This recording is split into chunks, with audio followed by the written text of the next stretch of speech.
Okay, I think that is enough time. Hello and welcome to this Alliance webinar, the Pacific Philanthropy Gap. My name is Elaine Stabler. I'm the magazine editor for Alliance and I'm going to be moderating today's session. For our audience members who are joining in with audio only, I'm a white woman with brown hair and today I'm wearing my purple glasses. So this event is hosted by Alliance, but it's coming to you in partnership with Myriad. Joining me today is a large panel featuring 5 inspiring organisations, and together through their testimonies, we're going to offer some answers to the question, what's holding donors back from funding the Pacific and how can we move forward? I will be introducing each panellist and their organisation in just a moment, but before we get to that, let's focus on a little bit of housekeeping. We're going to run for approximately 1 hour today. There will be a Q&A session in which audience members can have the chance to take part too, and I really encourage you to do that. It is great when we get questions from the audience. It's important to note that this webinar includes 2 chat functions. The first looks like a little speech bubble and you can find it in the bottom right hand side of your screen. You can use this chat to introduce yourself if you wish and let us know if you're having any technical issues or accessibility issues. My colleague is on hand behind the scenes to help if you need it. The second chat is called Slido and it's used for the question and answer part of this webinar. You'll also find it in the bottom right hand side of your screen. You can submit a question to our panelists at any time using a Slido. I'll be keeping an eye on it throughout the webinar and selecting questions to put to the panelists at the end. When you ask a question, it would also be wonderful if you could please tell us where you are and who you are. We're limited by time, but I'm going to put as many as we can to our panel. And should you wish to activate live closed captioning in English or a language other than English, you can do so via the CC button in the bottom left-hand side of the screen. If you can't see the option here, just look for the 3 dots button, which should provide you with some more options. And if you're having any issues with any of the communication methods, my colleague is on hand to help. You can feel free to message us using the chat window, or you can also send an email to alliance@alliancemagazine.org. You can also make the message private in the webinar if you just select who you would like the message to go to, so you don't need to tell everyone if you're having an issue, and we'll do our best to assist you as properly as we can. And lastly, I'm delighted to let you all know that today we're offering a 20% discount code to anyone who would like to subscribe to Alliance Magazine. Alliance is a compendium of news, analysis and opinion on global philanthropy and social investment, and the link will be in the chat shortly if you'd like to do so. A recording of today's webinar will be shared with all attendees after the session. And without further ado, enough of me speaking, let's introduce our fabulous panelists. So joining me today, we've got Anita Toy, Executive Director, Myriad. We've got Beth Sargent, Pacific Partnerships Advisor. Cheryl Spain, Executive Director of the Gift Trust. We've got Tahalo Kimi, the CEO of Kami Pacific. And Vicky Lee, Executive Director of Women's Fund Fiji. Welcome everyone, how are you feeling? Great, thanks. I should say to everyone joining us, it's like 5 a.m. in the UK, but good afternoon to wherever you are in the UK. I'm really happy to be here and I hope you all are too. So Cheryl, I'm going to come to you first. Could you tell us a little bit about yourself and the work of Gift Trust? Sure. Kia ora koutou and hello from New Zealand, Aotearoa, everyone. Nice to be here. So yes, I'm Cheryl Spain. I'm the Executive Director of the Gift Trust, and the Gift Trust is a donor-advised fund and a philanthropic trust based in New Zealand. We support philanthropists to get funding to causes both in Aotearoa, New Zealand and all around the world. And we are part of the Myriad Alliance, which is sponsoring today's webinar.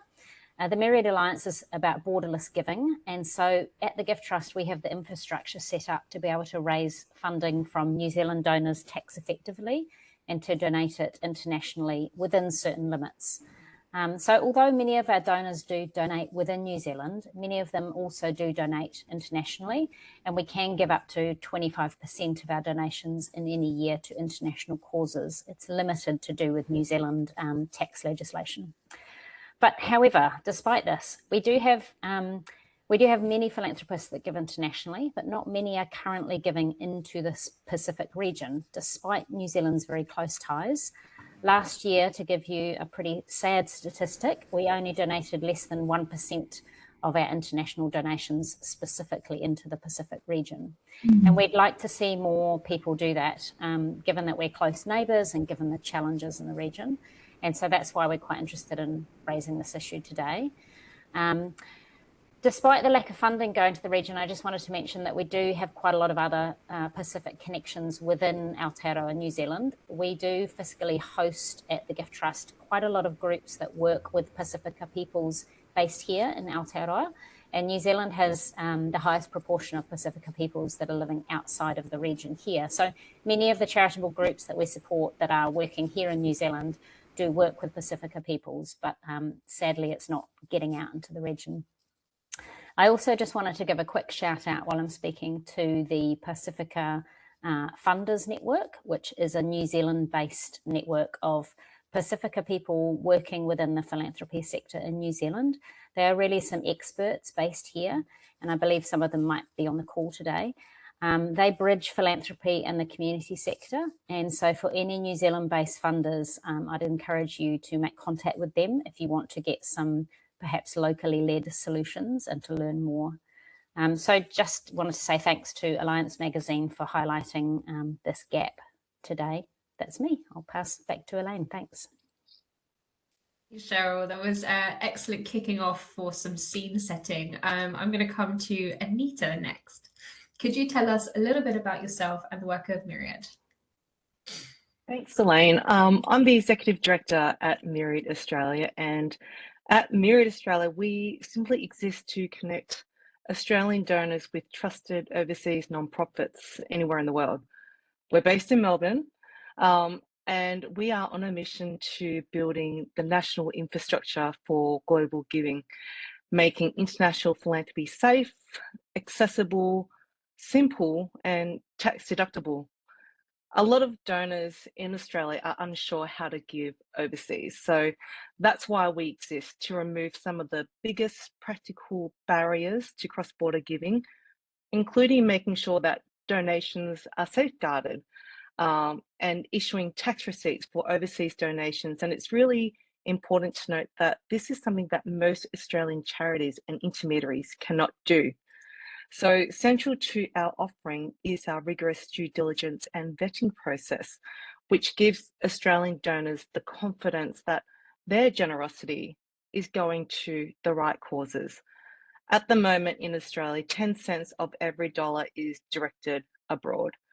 We hope to grow that with this infrastructure that we're building here at Myriad Australia. And we've seen that in the last couple of years because donors are trusting us because we understand international philanthropy. We have access to the networks and resources. We can navigate local law and international legislation, including overcoming language barriers and cultural barriers. Similar to what Cheryl mentioned, it's important to share that we're not subject matter experts or sector issues or regional challenges. What we bring is that infrastructure, the compliance framework, the systems, the due diligence, and the trusted networks that can connect donors to incredible organizations overseas. And that's why today's conversation is really important. And as per Cheryl mentioned, we are part of the Myriad Alliance. It is a global network of member organizations, and we're each on a mission to unlocking the potential of international philanthropy. Thanks, Anita. That was great. So now we're going to move on to the rest of our panel. And Beth, I'm going to come to you first because I believe you have some very helpful slides to share with us.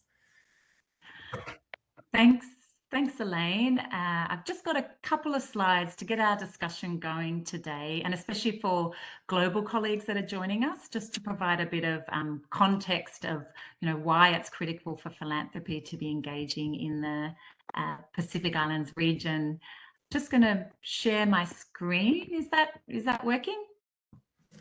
Just starting to work. Loading for a second. Great. So just to start off with the this context of the Pacific region being so large and diverse, covering nearly 20% of the Earth's surface, 14 independent states and over 25,000 islands, And while Pacific Island countries are often referred to as small island developing states, when you take account of their ocean and their exclusive economic zones, as this map does, they're actually large ocean states and collectively referred to as the Blue Pacific continent. The region's critically important for global oceans and biodiversity, holds a quarter of the world's coral reefs, greatest extent of mangrove forest in all regions of the world, and supports major global fisheries. And I know Tahalo will be able to speak more about this today. And the region's a global leader when it comes to action on oceans conservation and climate change. Due to Pacific leadership, we have the 1.5-degree goal in the Paris Agreement. The Pacific's played a critical role in the recent global agreement on biodiversity beyond national jurisdictions for oceans. And Pacific University students started a campaign which ended up with climate change being taken to the world's highest court, the International Court of Justice. So it's a region of global leadership and importance, but also one that faces major challenges where philanthropy can play a really key role. Currently, the Pacific's not on track to meet any of the Sustainable Development Goals by 2030. Climate change is an existential challenge to the region, as I'm sure people know, and a key reason why the Pacific's playing such a leadership role globally. Disasters cost the region over 1 billion annually, and as we meet today, Fiji, the Solomon Islands and Papua New Guinea are all facing cyclones. When it comes to electricity, 3.7 million Pacific Islanders still don't have access, mostly in rural and remote areas, and likewise 45% of rural Pacific Islanders lack adequate sanitation. So there's many critical issues that philanthropy can play a role to support, and we can get into those more today. Working collectively as a region, the Pacific has an ambitious plan and clear priorities that philanthropy and other partners can engage and support, and that's driven by the 2050 strategy for the Blue Pacific continent. This was endorsed by 18 Pacific heads of state a few years ago, and it's a long-term plan for the region with key priorities around peace and security, people-centered development, climate change disasters, oceans and environment, technology and connectivity. To deliver on this plan, the Pacific has some really long-standing regional organisations like the Pacific Islands Forum and the Pacific Community, which help provide economies of scale and delivery capacity for smaller Pacific countries. So the Pacific has a plan, regional organisations to deliver, provides important global leadership, and there's significant need. So I'll leave it there, Elaine, just with some context as we get into the discussion on the role that philanthropy can play within this. Great, thank you, Beth. Thank you for that briefing and some context setting as well. So next, I'm going to come to Tahalo. Hello, Tahalo. The first question I have for you is, the Pacific faces huge environmental challenges, as we've just heard, yet private giving barely scratches the surface. Why do you think that is? Yeah, look, sorry, Tahalo Kami from Fiji, speaking from Fiji at this time. And just to align with context is, we deal with several philanthropies, especially in the space of oceans and climate. And as you heard from Beth, these are big issues here in the Pacific, directly impacting communities and people and governments, both at the national and regional level. And these philanthropies are from the US in terms of oceans, and at the moment, in comparison to other donors coming in, investing quite a bit in terms of actual money to support government priorities and organizations on the ground. I think that some of the challenges that we have with environmental challenges, the environment, climate change, and other things, is that for many, I realize when I go into Australia and New Zealand even, that for many private philanthropies, the Pacific is there, but it's out of sight. That the philanthropies often set up to deal with local or national needs or local interests. And then those with the big global agendas often look at scale. And when I say scale here, it's people scale. So it's Asia, or it's Africa. It's easier for them to link up because they want to hear the answers on, you know, how many thousands of people we've impacted, or school children, etc. Here in the Pacific, what we do have with scale is ocean and climate issues. And that's at a global scale in terms of the ocean coverage of the Pacific Island countries as best shared. And this has led to the special engagement we're seeing from the US philanthropies, and then also from bilaterals and multilaterals at this time. We also run a local foundation in terms of children with cancer here in Fiji. And then we're seeing a completely different experience here, where all our fundraising is done locally, and the interest we get from our overseas is not from charities or foundations. So far, it's individuals that we happen to run into or who've been told about the work we're doing. But you can see from different sectors, what we're seeing in different sectors, you're getting different kind of responses determined by their own priorities. And I think the US system is a little bit more advanced than what we're seeing in Australia and New Zealand. But at the same time, it's also tied to the scale of the ocean space that we're dealing with here in the Pacific. Thank you. Thank you, Tahalo. To follow up on your answer, how can donors support the region without imposing solutions that don't fit local culture and priorities? Yeah, that's back to me. Yeah, I think that that's always a challenge with all donors and bilaterals, multilaterals, even private philanthropies, that everybody does come with an issue that they want to solve or they think should be resolved. I think the biggest challenge is to make sure that our countries are clear on what they're taking on. And at the same time, ensuring that philanthropies or the partners that we work with are doing their best to align, or are ready to be disappointed if they don't align. That sometimes the expectations, we have a lot of stories where the expectations versus the realities on the ground, it takes a while to bring it together. But that's part of the kind of role that we play here at Kami Pacific. Thanks. Thank you, Tahalo. Vicky, I'm going to come to you next. Can you tell us a little bit about the work of Women's Fund Fiji, and tell us, what does real impact look like to you? Because we've heard a little bit about it already, but I'd like to hear your take. Thanks, Elaine. Bula, also from Fiji. I'll just follow on from what Beth mentioned. I don't have a slide, but just some context into Fiji. So we're a small island nation. We are made up of more than 300 small islands that's very spread across Fiji, and most of it is very unreachable. And happy to say that that's what Women's Fund exists for, to mobilize funding into these rural, remote areas who are separated and not able to access finance of any sort, so finance or funding of any sort. And just some context also into Women's Fund Fiji. So we are the first independent national women's fund in the Pacific, and we're very proud of that. So we believe with our leading role in the Pacific, that can be replicated around the Pacific. We have existed since 2017, but became independent in 2021. So the question also to ask, maybe it's beneficial also to the listeners, is why was a Women's Fund Fiji set up, right?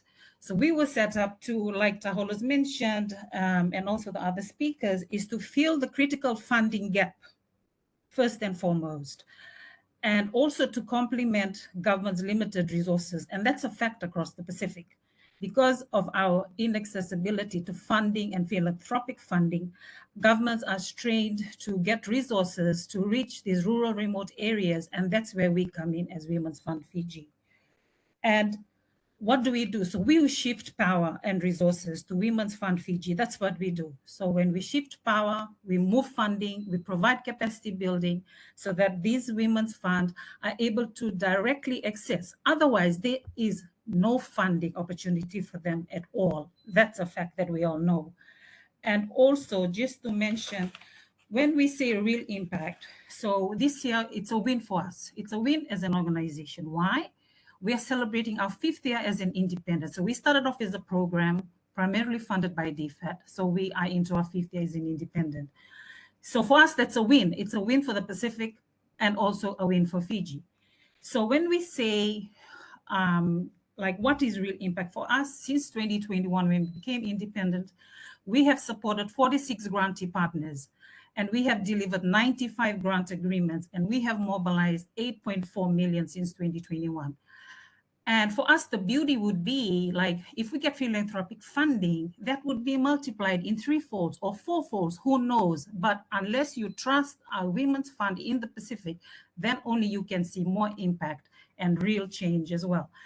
So I'll just like to touch a bit around the grant agreements, or when we do a grant call, what happens, just very briefly, because I know I don't have much time. So for village community group that's situated in the village, we all know the cultural barriers that they face. When can they speak, when they cannot speak, and all of that sort. So when this women's group in the village applies for funding, they are given autonomy to decide as a group, as a community, on the priorities of the members of their group. It could be capacity building, and this capacity building could be something centered on leadership, on family values, something on finance oversight.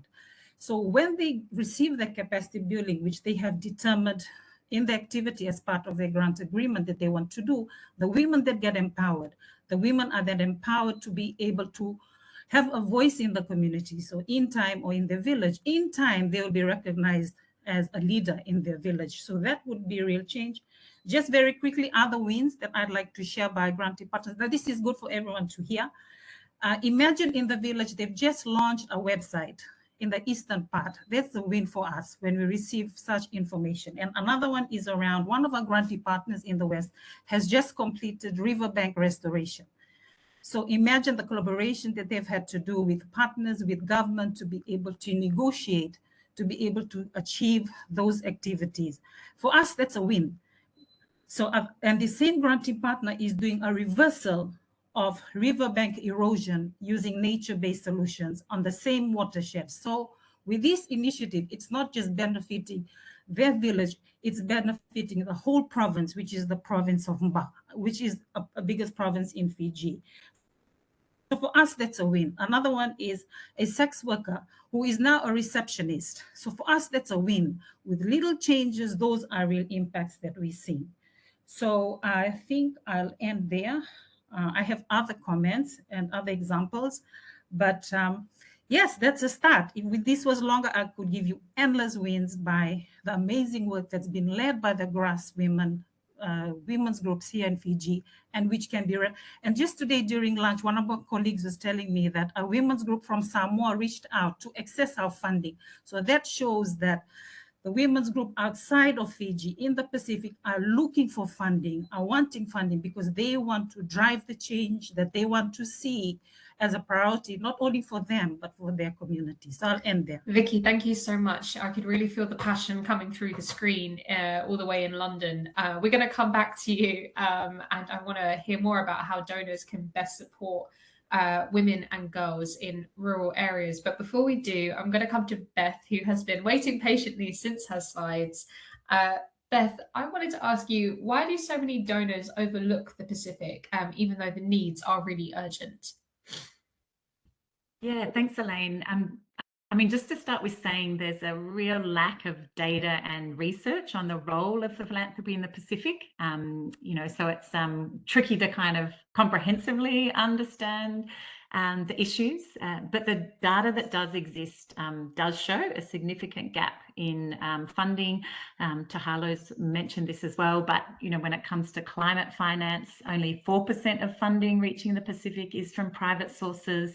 A study looking at funding from global foundations for oceans found that only 3% was going to the Pacific region, even though, you know, the region has such significant and important ocean resources. So there is a gap. Thinking of some of the reasons, and you know, we with some other colleagues wrote a piece for Alliance magazine recently. So I think potentially some of the reasons are, you know, that the region has been really seen as a focus for government to government aid, particularly from Australia and New Zealand. I think that can sometimes obscure the important role that philanthropy can play. But like a lot of other regions in the world, the Pacific is facing a drop of government aid, 15% in 2023. So, you know, that role of philanthropy is becoming even more important. I think another reason that philanthropy may not be as active in the region, and Tahalo touched on this, is this issue of scale. You know, sometimes foundations may be measuring impact in terms of population size, scalable impact. And so when it comes to the Pacific, there's important to think about other metrics, as Tahalo mentioned, and you know, that this work is also really critically important for global public goods like climate adaptation, biodiversity, and the ocean. So we need to think about scale differently in the Pacific. Thirdly, and has also been touched on and in the chat as well, these regulatory and kind of tax barriers that can limit cross-border giving. Again, I know in the case of Australia, the laws limit donations to organisations that have deductible gift status, and not many Pacific organisations have that. Similarly for the US, the importance of having sort of tax status to be able to get those donations. So I think that highlights the important role of organisations like the Myriad Alliance can play to support that cross-border giving. And just fourthly, I think in the Pacific, if you compared to other regions, there's probably a lack of dedicated philanthropic infrastructure and intermediaries. So if we look at somewhere like the Caribbean, there's a Caribbean Philanthropy Alliance that play on advisory services, connecting up philanthropic organisations with local organisations. And similar, you know, sort of similar infrastructure in other regions. So I think that's sort of a barrier as well. But in saying that, you know, I think there's a real growing focus on the role of philanthropy within the region, and growing partnerships and networks that philanthropy can tap into. Just to mention a few on the horizon, you know, later this month, the region will host with Australia the Global Women Deliver Conference, which will have a big focus on the role that philanthropy can play in supporting gender equality. And as was mentioned in the chat, the Pacific's playing a key role in the International Climate Conference this year, COP31, by hosting a pre-COP in Fiji in October. So significant opportunities there for philanthropy to engage. There's also growth in Pacific-led funding mechanisms, initiatives like the Pacific Resilience Facility that are, you know, targeting philanthropy directly. And there's new donor networks that philanthropy can tap into. A recent example is a new Pacific Ocean Financing Group. So there are barriers there, and I think the real need for greater data and research and collaboration, but I think also growing opportunities to engage. That's great, Beth. Thank you for outlining some of those opportunities. Just quickly before we move on to the second part of this session, I had a follow-up question for you.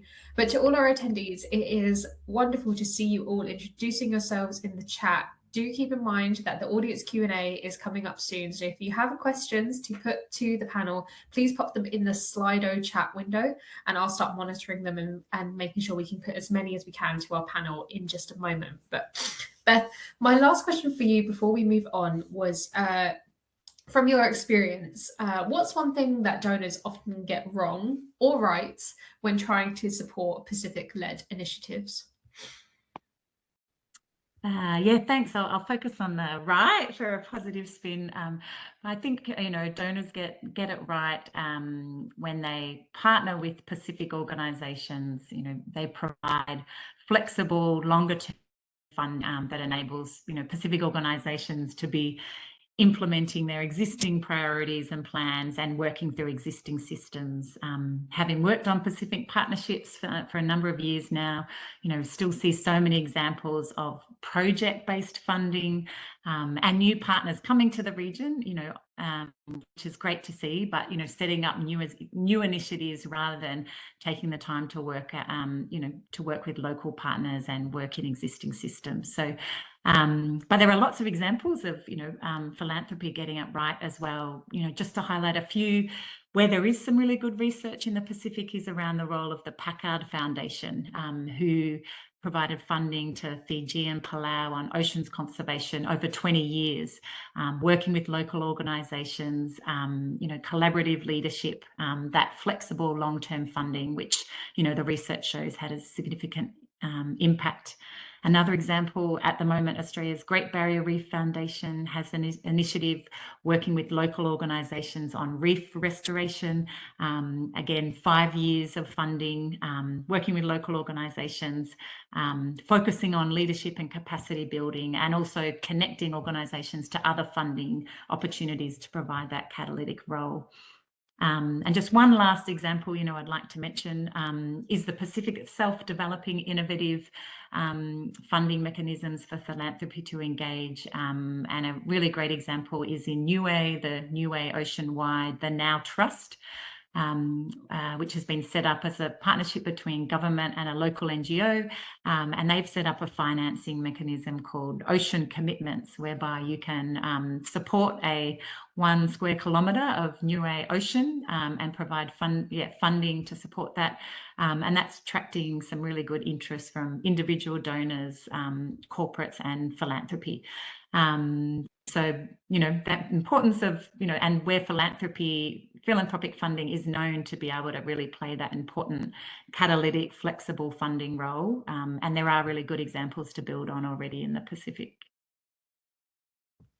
That's wonderful. Thank you, Beth. Okay, so Vicky, I'm going to come back to you, and I'm also going to put this question to Harlow as well. So what advice would you give to donors who are interested in Pacific philanthropy but unsure where to start? Vicky, from you, I'm really interested to hear how philanthropic capital can best support women and girls. And to Harlow, if you could focus on sort of the climate ocean's edge, that would be fantastic. To Harlow, I'll come to you first, and then Vicky, you'll have the chance to come back on this question as well.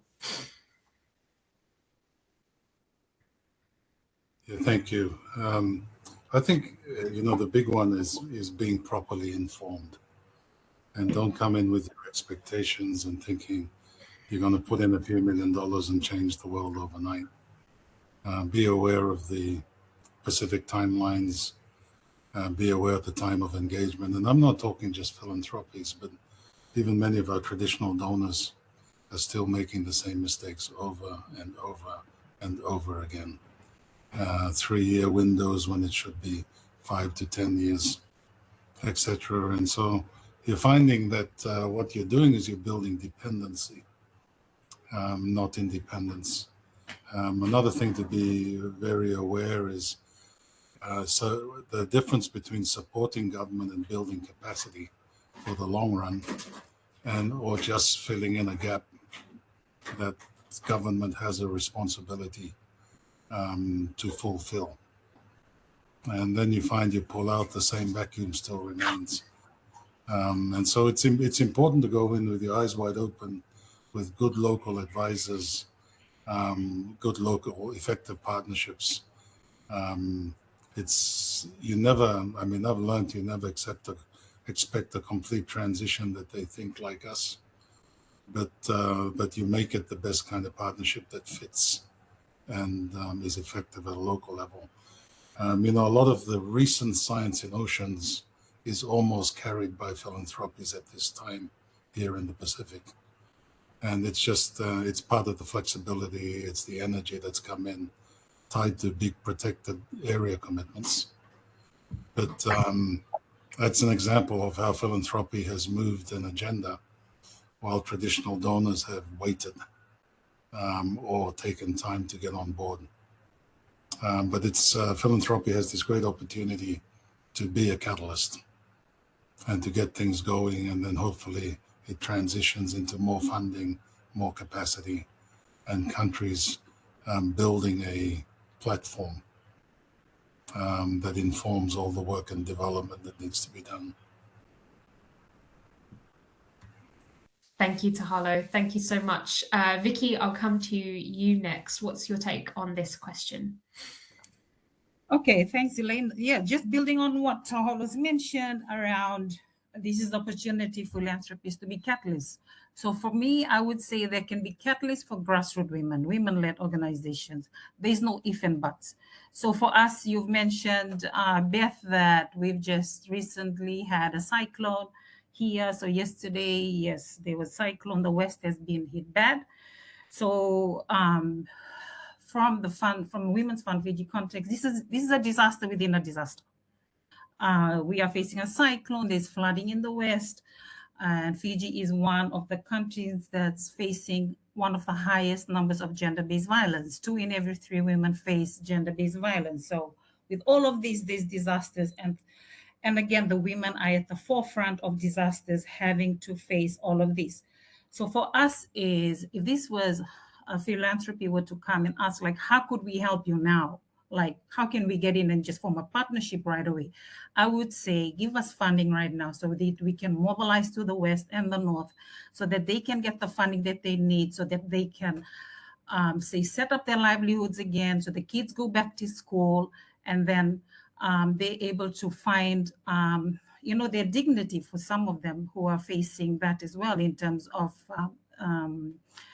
the disabled women as well. So I want to add that context into the conversation. So at the moment, we only have one private philanthropy, which is Foundation Chanel. So they have been with us since 2021 when we became independent. So for us, for them to invest and trust Women's Fund Fiji to be mobilizing, they have invested in our local and collective system. So I don't see why it's questionable for philanthropists to ask again, like, okay, should we or should we not? So the decision is now for Women's Fund Fiji to say, we have the resource infrastructure. We have the grant mechanism so that the trust-based system is one that's collaborative and one that continues to evolve as a learning platform, not only for us as organization, but also in terms of the funding for the funders that are putting their hand up to support us. And the last thing I would say that on an annual basis, so when we do grant call, we're able to, we're going to do one in May. So for the last 2 years, one of it was for successful applications, it's only around less than 25%. So the other breakdown of those that are unsuccessful is for lots of reasons, like they need technical support to write the application. Some of them need support to understand what the grant call is for. Some of them just don't, they need support to complete that funding application. So there are lots of reasons why the application doesn't get considered. So yeah, so I'll end with that, and also to mention that we have our 2 funders, traditional funders who have been with us since day one, which is DFAT and MFAT. And of course, we have to they do their due diligence with us, and we do the same for our grantee partners to ensure that there's compliance from their end, so they comply with the grant agreement.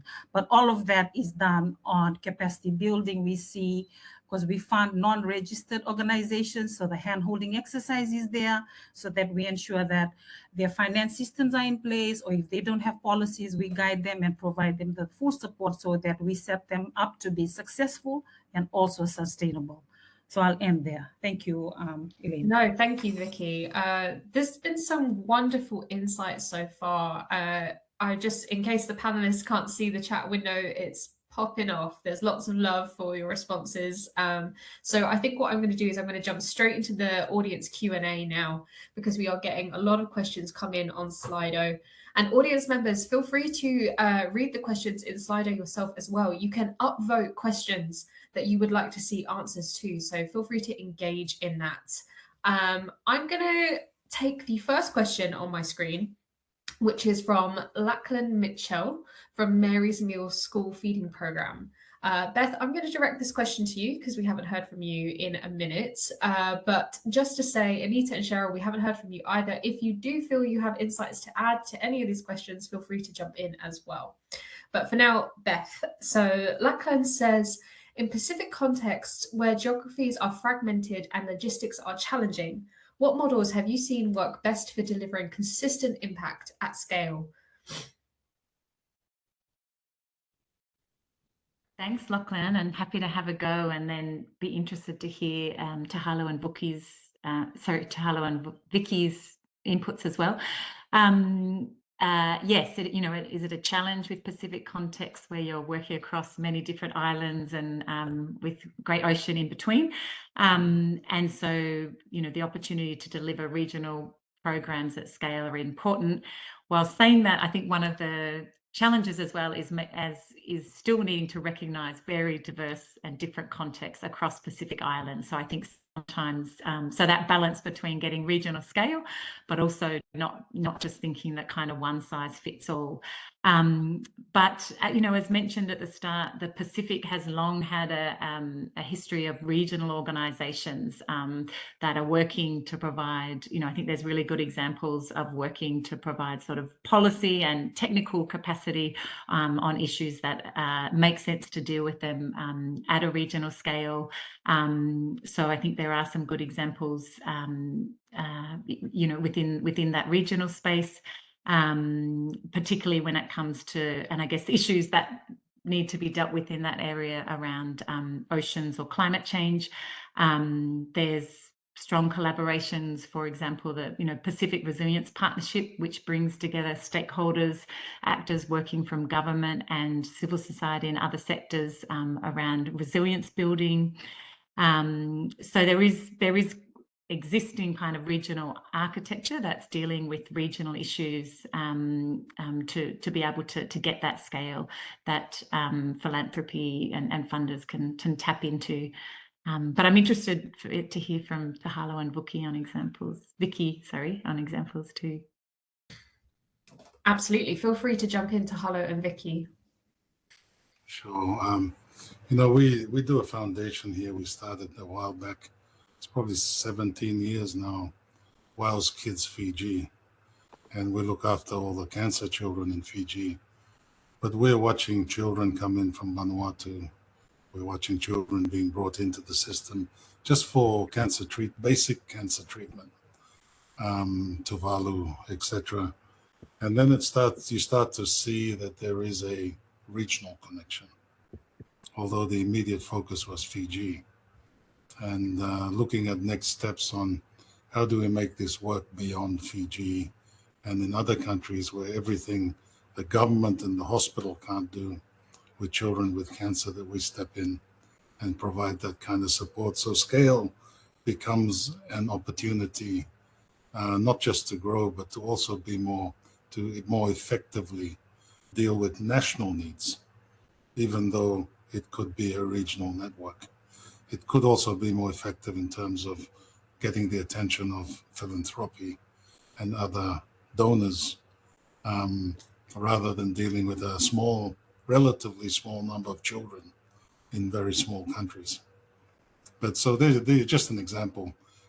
With oceans, there are things like we've been stuck in for years with dealing with sea cucumbers. It's basically been the same thing where government opens up, it all gets taken, then you close down for 10 years and nobody benefits except the middleman.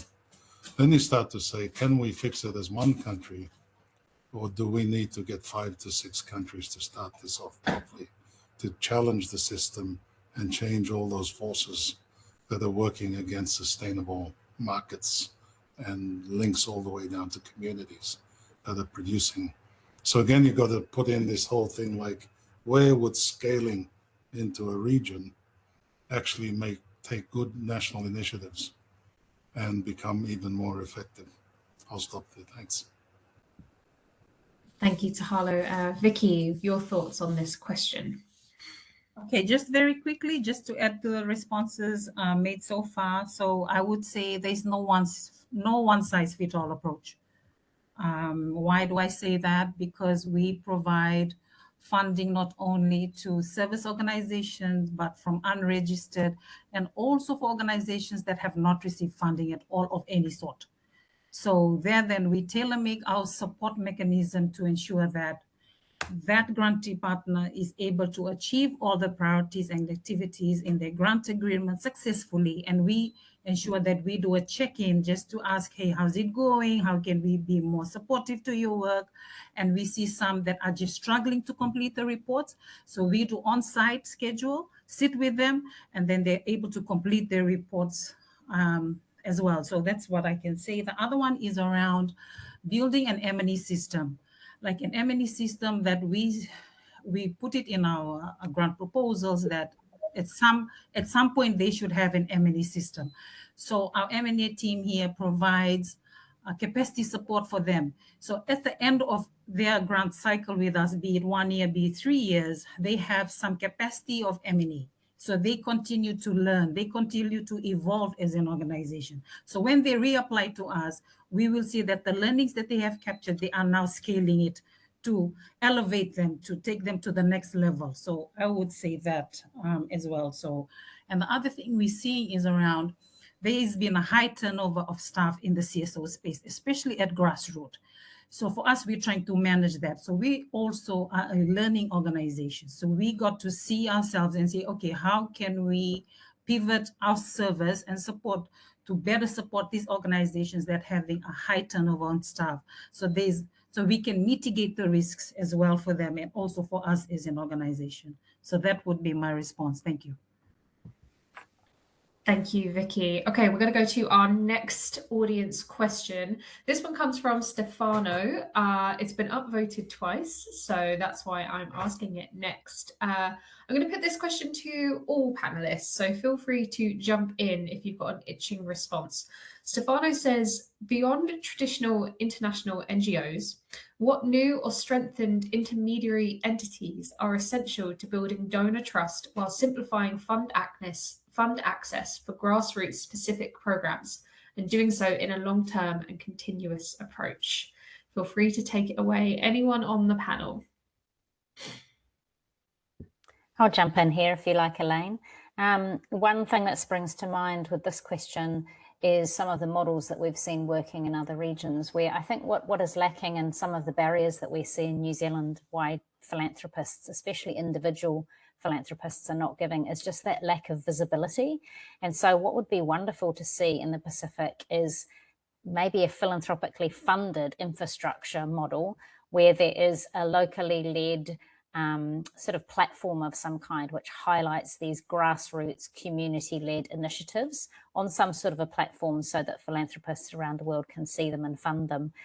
We work with a number of different groups that do this in other regions. So one I'll highlight is an organization called Move 92. They connect philanthropists with grassroots community-led organizations in mostly Asia and Africa. It would be really great to see something like that so that it's led by and from the local community and it just sort of highlights it externally.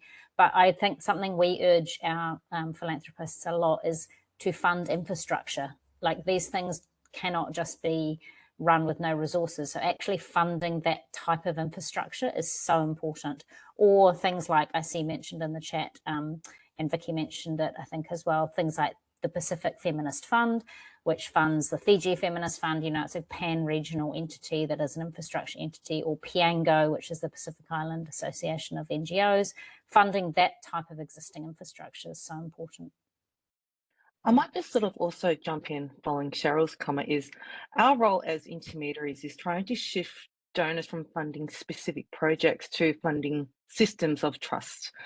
And a really great example is Vicky's work at Women's Fiji Fund, like tap into the Pacific-led grant-making hubs. And I'm sure, as Vicky mentioned earlier, built from existing networks that can pool funds, that can handle the fiduciary oversight at the local level, re-grant in a culturally appropriate way. And what I also would echo is intermediaries like Myriad Australia and the Gift Trust is we can be fiscal hosts and offer multi-donor vehicles for many grassroots Pacific groups that don't have the capacity to legally register in new markets to fundraise. So there are systems and infrastructure in place. Thank you, Anita. Thank you, Cheryl. Okay, I'm going to come to another audience question because it sort of just briefly touches on something that Anita just mentioned, which is about cultural values. So this question is from an anonymous audience member, and Tahalo, I'm going to put it to you. This audience member wants to know, how do we ensure philanthropy partnerships are built on shared values with Pacific partners, especially given the way many philanthropists might have made their money in a time of tightening ODA? Yeah, and I think it's weighing the opportunity versus the needs, and then the cultural sensitivity, I think, is critical. And with the clients that I deal with, we have a lot of discussions on these issues, and it works both ways. There are expectations from governments, for example, our governments, on how a philanthropy should be dealing with government. Philanthropies often have to respond to non-profits or NGOs, civil society, as well as governments. It's often quite new to governments to have to deal with donors like that. At the same time, with philanthropies, when you have funds that are raised by one person who's done all the work, there's this opportunity of flexibility, but at the same time, it can work the other way too. That can shift priorities almost immediately. At the same time, you can do things with on the other hand, you can do things with a philanthropy that you couldn't do with a bilateral partner on the flexibility side. But getting the cultural issues right is probably the biggest job I see as my most important role, is making sure that when we're in country, we're sensitive to all the needs from right at the top of government to our potential grassroots partners. We're doing the right thing when we're dealing with communities. We're going through the right channels. And I'm finding there's also a willingness to try to get that right. Sometimes it's also married to the impatience of those at the top, the ones who brought the money to the game, that it comes down to one person often. And that's the sensitivity that you have to deal with. And how do you manage the expectations from all parties? Yeah, there's lots of stories in this space. Thank you, Tahalo. I think that was really well put. I think we have time for one last audience question. And then panelists, I'm going to ask you to come up with your one-sentence summary for your closing remarks for the end of this session before we end. So you've had a heads up, you can have a little time to prepare your one sentence. But for our last audience question, I'm going to put this to Beth. So this is from an audience member, anonymous audience member. And this audience member would like to know, what is the level of cohesion and synchronicity in the Pacific region across the many nation states? In other words, does geography, language, and cultural divergence pose particular challenges or offer special opportunities to international donors? Thank you. I think like any region, it probably poses challenges and special opportunities. So I think, as I mentioned before, there is a lot of regional convergence, and the Pacific Islands region has been working collectively for a long time. It has really strong regional institutions. I mentioned the Pacific Islands Forum, the Pacific Community, and I think given often, small capacities within government, there is really that recognised benefit of working collaboratively, also in terms of having international impact on issues that matter, climate change, working collaboratively. So I think there is special opportunities for donors to fund and support that regional cohesion, including projects, including supporting Pacific organisations, also supporting Pacific advocacy on the global stage. I think that's another really important opportunity. You know, the point around cultural divergence, but also cultural strength. The Pacific, there's very strong Indigenous leadership, you know, cultural and linguistic diversity, so opportunities to fund that. But as you know, as mentioned as well, and as Tahalo's spoken to, and Vuki, sorry, I keep calling you Vicky, as Vicky has mentioned as well, the importance of really being informed when working in the region as well, because it is a region of real diversity across countries as well, different systems.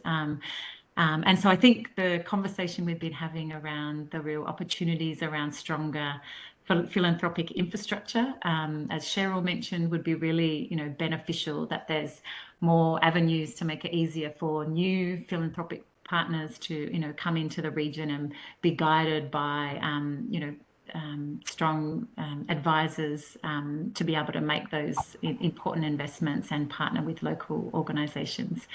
Yeah, so I think there's challenges and opportunities in the diversity of the region, but also its existing infrastructure and policy working as a region.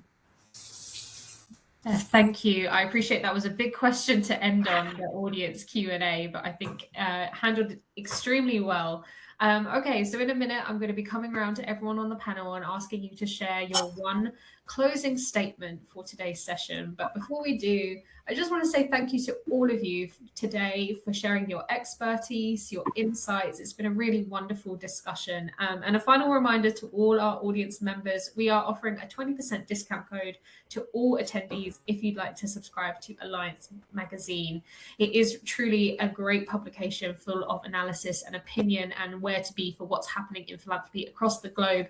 That was a shameless plug. I don't apologize. So to our panelists, Vicky, I think I will come to you first. What is your final closing statement for today? Okay, so I close with mine will be just more than one sentence, so bear with me. At Women's Fund Fiji, we've seen that when women and their organizations are properly resourced, they drive lasting and transformative change. So we want to see more of that.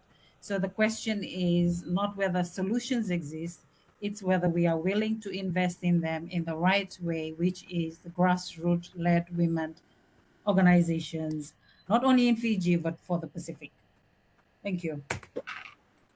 Thank you, Vicky. Tahalo, will come to you next. Sure.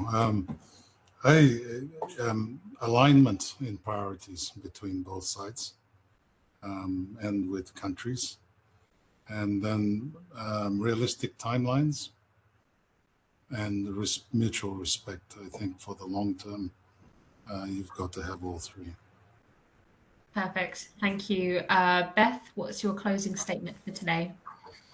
Yeah, let's have more conversations like these around the role and potential for philanthropy in the Pacific, and let's work together to build, you know, a greater network that's doing the research, the advocacy, the connections to ensure, you know, philanthropy is having a real impactful role supporting real key Pacific organisations and priorities.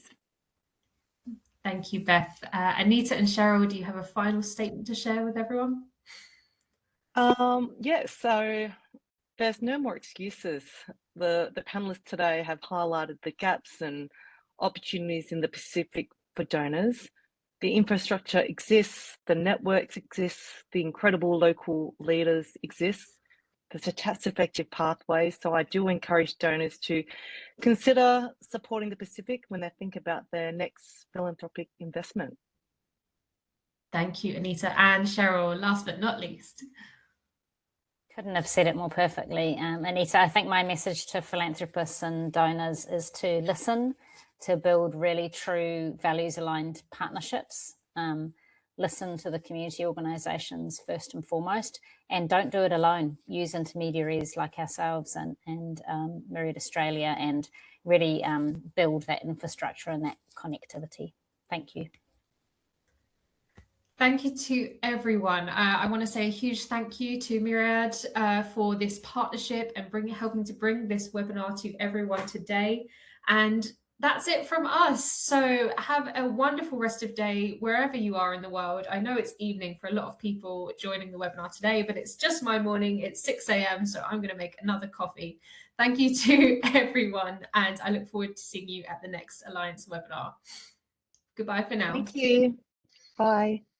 Thank you. Bye.